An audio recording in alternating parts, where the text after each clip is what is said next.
Hello, everyone. Happy Friday.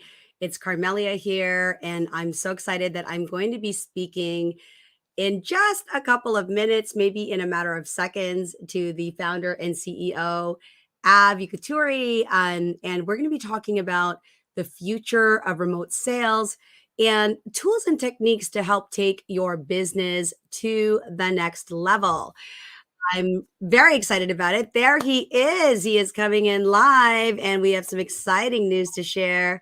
Hey, Ab, how are you? Good, thank you. How are you? I'm amazing. I've been looking forward to this conversation literally all week.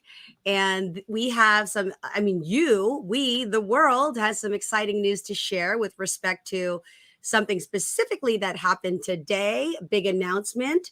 Why don't you share who you are to our audience and what is happening in the space of remote meetings right now? Yeah, well, my name is Av Utukuri. I'm a founder and CEO here at Vizetto, a Canadian technology company out of Toronto. And basically, I tell people remote meetings suck. Remote presentations are horrible, and we want to make them not suck. Yeah. That's my tagline. Make remote meetings not suck. I can't think of a better, campaign than that. So, what did you do specifically about making remote meetings not suck? Well, let's talk about it's one of those things. Somebody called it a squeaky door problem. Everybody knows the problem, but they just ignore it because they don't think that they have a good solution for it, right? Right. And what it is if you think about why meetings suck, when you're in person, who are you talking to? Why do you travel somewhere? Why do you go somewhere to meet someone? To meet that person, right? Right. Okay. When you meet that person, let's just say they go, "Hey, Carm, I'm having a bad hair day. I'm going to put a paper bag on my head, and I'm just going to sit in front of you, and I'm not going to show my face. Or the door's closed, Carm. I'm just going to talk to you through the door. Thanks for coming over. I'm not going to open the door." Well, how would that feel for you? I feel pretty safe but bored. So when someone shows up on a remote meeting, they turn their camera off and they go, "Here's my slide deck. This is my door, right? I put my slide deck up and say, Carm, just stare at this slide for the next 15 minutes. I'm going to talk to you." Yes.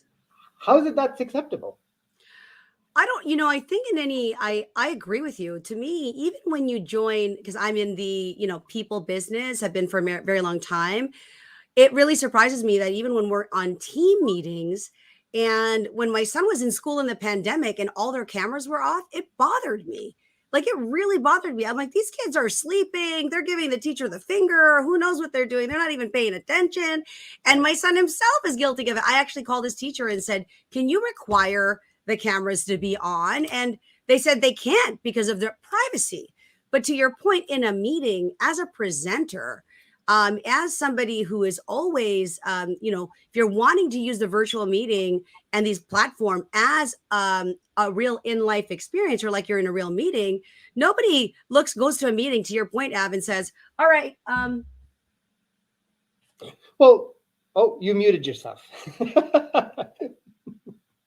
Here we go. There you go. But now here's the problem, though. What happens is people do not give importance to the camera, because in Zoom, when you share your screen, what happens to your camera?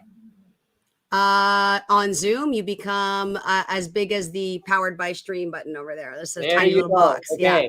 So you become a tiny box, right? Yeah, there we are. We're a little bigger. But okay. Now, what happens is, if I'm a tiny box on the bottom corner, it's out of sight, out of mind. My brain has to work harder to look at you. I'm now staring at you like this, and you're like 5 little pixels moving around, right? Yeah. Now make us big again. Make us big again, right? Okay, I'll make us big. There you go. You know what? Now, this actually, here's subconsciously, that blue border separated us. Okay. Just that blue border and making it be much bigger changes the whole dynamics. People can actually see us. So we started asking the questions: how should your camera image and your content be balanced? What's the balance? Right. You can't have one be super huge and one be super tiny. But if you make your camera really big, then your content is really tiny. You can't read it, right? So you visual aid, and you have to have the balance. That's what we did. We created a tool that gives you almost like a broadcast quality experience, and the balance is back. So people feel like they're talking to you live. Yeah, I mean, we are virtual right now, Yeah. but flat screen. And to your point, as soon as I like zoomed out, we moved back a little bit, right? Like Yeah. you might get more of the background, but nobody wants to look at a background, even just by doing something as tiny as this. Makes a I difference. But Now, I think that you can show us something a little different, right, Av?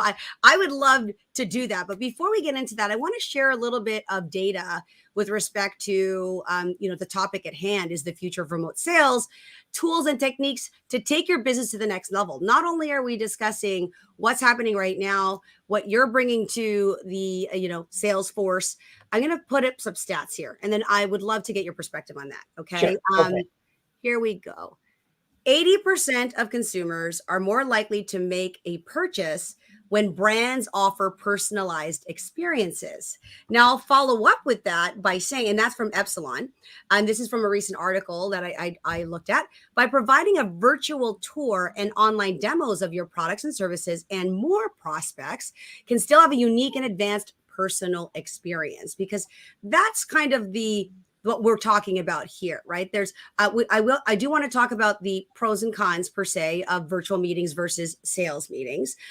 So let's talk about that. 80% of consumers are more likely to make a purchase when brands offer personalized experience. So how does one make a personalized experience in a remote meeting? How do we achieve that?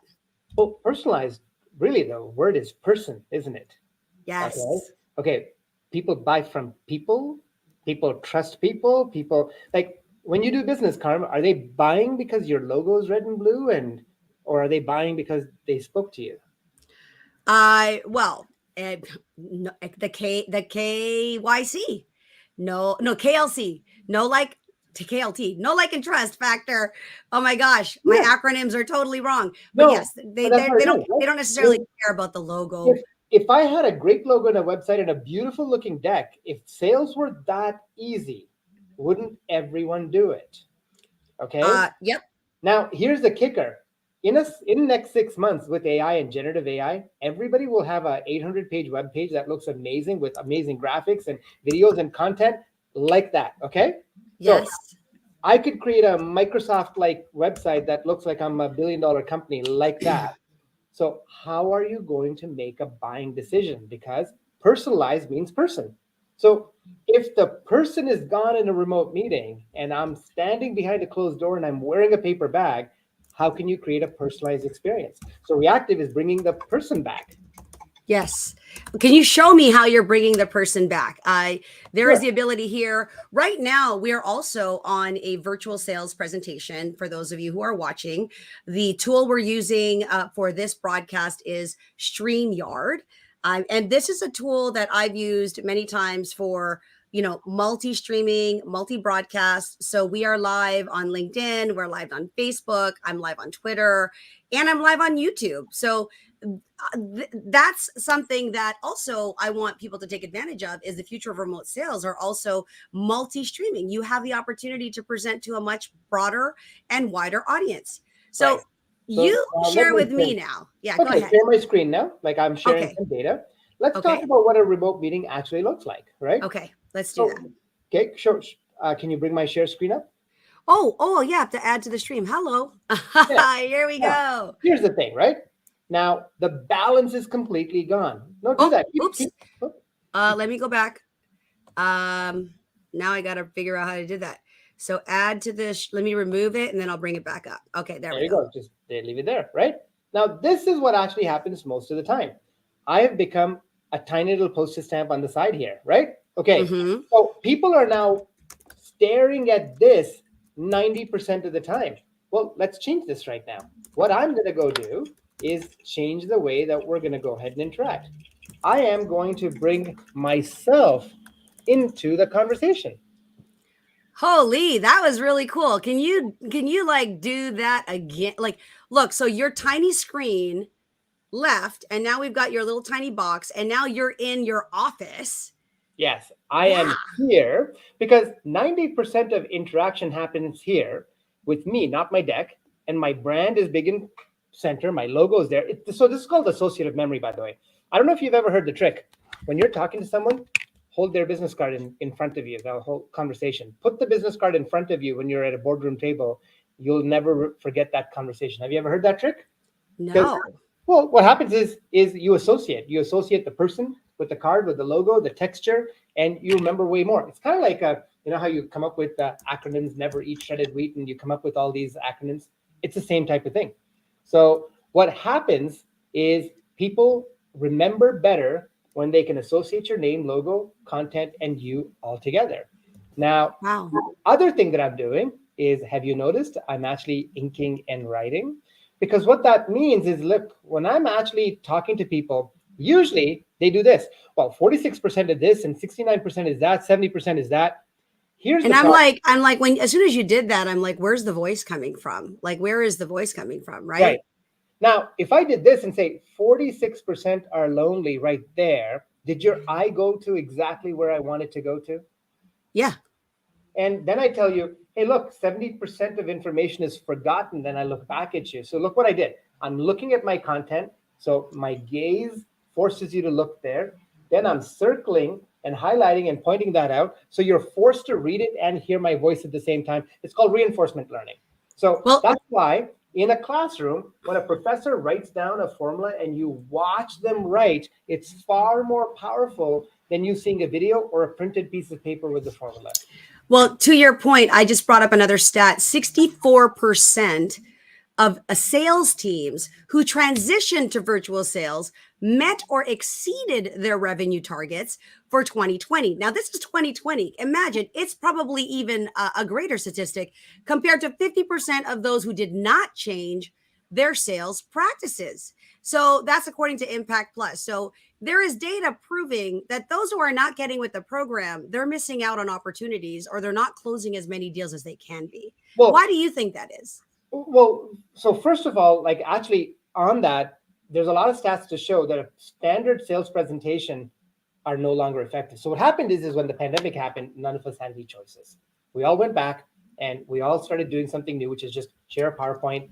But we already had existing relationships. I remember the last 2-3 years, almost everything was an existing relationship. I already had these seeds sprouting, right? So sales happened. But now we're going into a new world post-pandemic where the sales are way harder to come by, and I have to now close new customers back from scratch. Now, here's one of the problems. I might be willing to travel. Let's say you're in Atlanta and I show up, but maybe the decision maker didn't show up that day. Maybe they're virtual. Maybe it's hybrid. You have no idea the situation that you're going to go run into. So remote sales are going to require differentiation, professionalism, showing up. Like, why do you wear your suit and tie? Why do you bring a box of donuts? Why do you take customers out to lunch? It's to make, right? So that in-person meeting experience has to be duplicated. So that's exactly what we're talking about with Reactiv. Is I have my whiteboard, my projector right here. So think of this right now. You're sitting in my boardroom. That's my projector. I got a piece of paper. I'm inking and I'm writing. I have a whiteboard right there. I have all my tools at my fingertips in order to create an amazing user experience. Yeah, it's funny. Virtual meetings can save 50 to 80% of the cost of a face-to-face meeting. Imagine the time when you're doing it in Asia. Let me ask you this. Hello. Let me ask you this. Yeah. What if they save you 80% of the cost, but they also reduce the engagement by 80%? Would you still do it in a virtual meeting? Okay, say that again. Say that again. Would save 80% of the cost, but it also reduces engagement by 80%. What if the customers are no longer as engaged? No, I wouldn't do that. Okay. What if they save the cost, but you maintain the engagement? See, that's what I'm looking at. Well, okay. Then I'd write you a check. Yeah. So let me ask you this. Why is every company saying come back to work now? Do you know, like, I know employees hate it, but employer after employer is saying you got to come back to work. Why? Well, they got to come back to work because they're like a massive advantage to the face-to-face meeting is the connection. Okay. The in-person feel. When we get to that point, and by the way, we are moving in the direction to feel as in person as possible, including just before you got on here, we saw Mr. Zuckerberg brought out that avatar, but who's going to have access to that outside of him and every billionaire on the planet, right? Also, let me ask you this.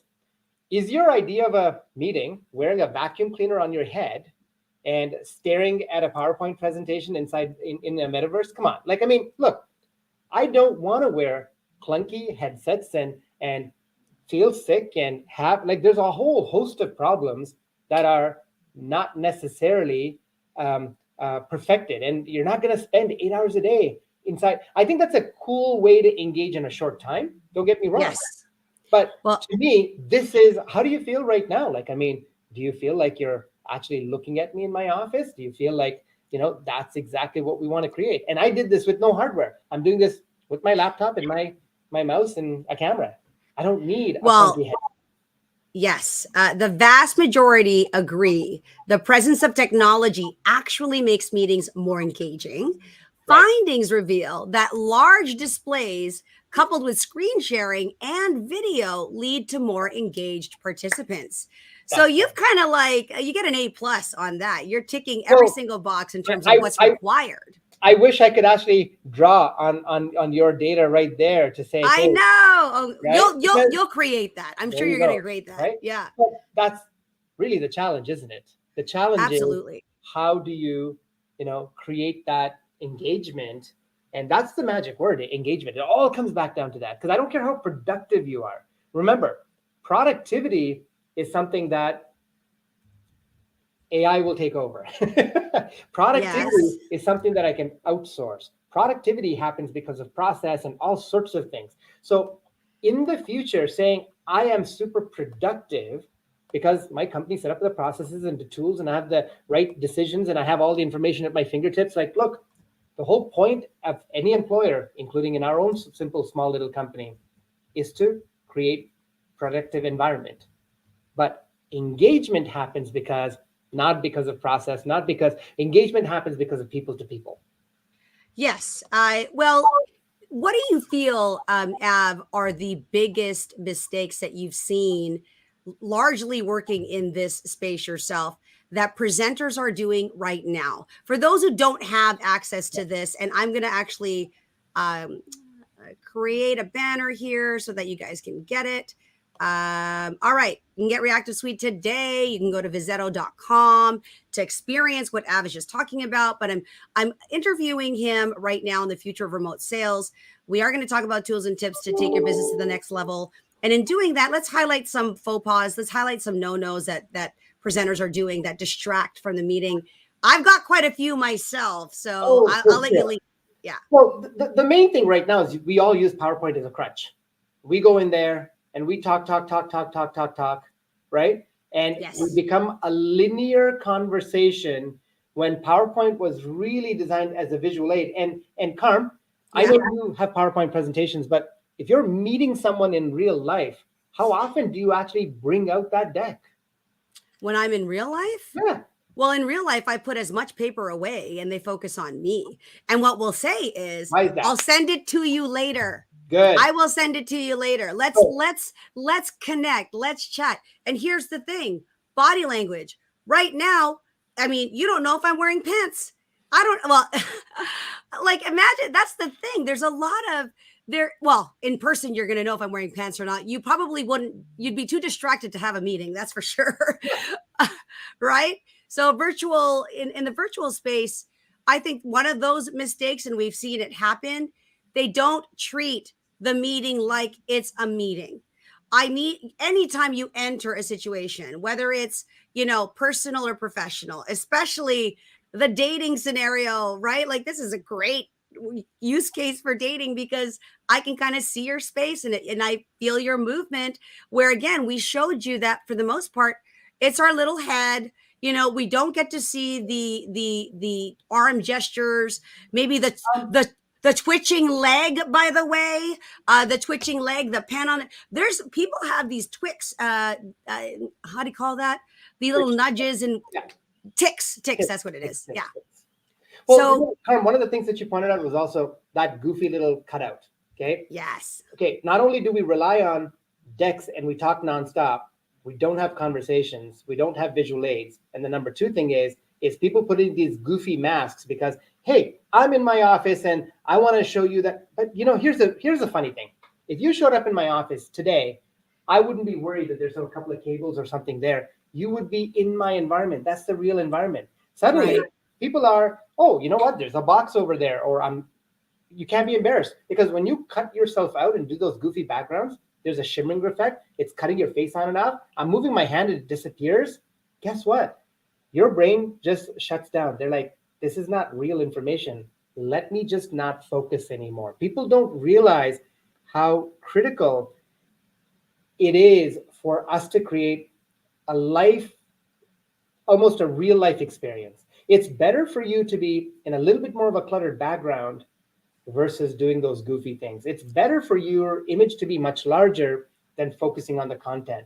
Don't read the deck, right? So there's so much. So when I do a lot of sales training where I bring teams and talk about digital transformations, I show them the presentations before and after, and it's dramatic, the improvement that they get. Actually, we've gotten about a 250% increase on minimum of engagement. What that means is when we survey hundreds of people using before reactive and after reactive, the surveys go from 3 out of 10 to 7 to 8 out of 10. So, hey, I'm now going to go to this meeting in reactive. Guess what? I'm not going to switch back, and I am now just going to go talk for in a half an hour. Tell me the difference in engagement. And users have come back and given us a 250% increase in engagement. You're in sales. How much would you pay for your customer to be 10% more engaged, not 250%? Right. No, that's amazing. Let's go back to, can you show how quickly it is to bounce back now to the other platform? And we're going to wrap up pretty soon. Yeah, absolutely. So all I do is stop the screen share and bring that camera back, and that's it. There you go. Oh, I like the other experience way better, but let me do a little trick. There No, we it's not go. that much sugar. Okay. Look, we can slide in and out here, but I mean, I can't do much more. So you launched this week, correct? Yeah, we've been in beta for almost 18 months. We had 70,000 hours or more of presentation time by 2,000 or more users, and it's just been fascinating. We spoke to keynote speakers, TED Talk speakers, futurists. We talked to journalists. We've spoken to teachers. You name it. Across, like, we have people who are like in Indonesia. He's an amazing preacher, and he uses our product for all his Sunday sermons. And we have teachers who are teaching accounting. We've got just across the board, we have people using it. It's been a fascinating journey for us. That's great. And to with all of the data that we pointed to and how important it is to have to create or strive to create as much of that in-person feel, and really keeping the focus on you, the presenter, the educator, the instructor, the CEO, the employee, the project manager. When you are communicating, there is nothing better than me sitting in actually Av's office and being with Av and being near him like that. It's energetic. But what you've created is really, from my real experience, one of the most immersive and personalized experience, because I really feel like I'm there with you. So how does everybody get a hold of that? And any things you'd like to share regarding, some of your learnings over these past 18 months? Yeah, I mean, just the app is, it's, first of all, it's $30 a month if you want to use it. So it's not like expensive at all. It works on your laptop as is. And within a few minutes, you'll be up and running. All you saw was me clicking a couple of buttons, and that was it. But the reality is we actually have a completely free version. You don't have to pay a dime. You can go to our website, download the app, and there's a free version. And you don't even have to pay $1. So you can automatically transform. So if you're looking to get ahead in your career, if you're looking to go ahead and make better impression, you want to stand out, if you're that type of an individual, the tool is right there. So, but the reality is, to me, 90% of engagement happens because of you. If you don't think you need to show up, guess what? Your job will change and your employer will make it such that you don't have to literally show up, because why do we have that person? Absolutely. So there you go. We just shared the stats. You got to get with it on the virtual sales platform to try to make it as engaging and creative as possible. Thank you so much, Av. Congratulations. If you want to get access to that, you can go to vizetto.com. You can watch the replay. If you've got questions, feel free to connect with us. We're live on socials, LinkedIn, YouTube, all the things. And I think we should continue this discussion another time because Well, there's a I'd lot we love didn't to cover. see you do Yeah. this next time. Oh, okay. Let's see. Let's see me do it next week. So are we good with maybe same time, same channel, or we'll figure that out? Yeah. Okay. Sounds All good. right. Well, next time we meet, I will take the presenting wheel and I'll be doing the markup, and Av can be my guest, or I'll be Av's guest. There we Anyway, go. guys, thank you so much. And we'll see you next week. Bye.